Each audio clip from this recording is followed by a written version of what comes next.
موږ د تاسې د هغو قربانیو قدرداني کوو، شکریا مو ادا کوو.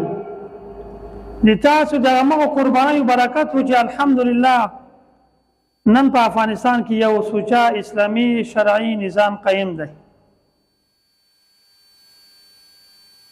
خو یوه خبره دا کوم چې د کومې قربانۍ چې د مونږ تاسې د کوم هدف دپاره ورکړي دي، د دې هدف د لاسته راوړلو دپاره به اوس هم قربانۍ ورکوو. خو ښه خبره دا ده چې نن خدای تعالی موقع درکړي، متفق اوسېږئ، متحد اوسېږئ، چاته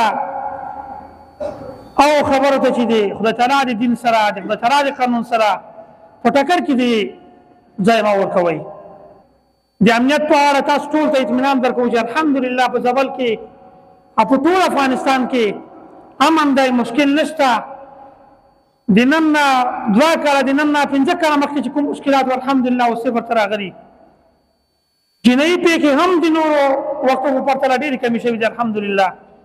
همدغه ولسونه همکاري ده چې یوه پیښه وشي موږ خبروي په وخت هغه ځای ته رسیدګي کوو، کوم چا چې جرم کړی وي هغه عدالت ته او قضایاو ته موږ چې د هغه سپارو.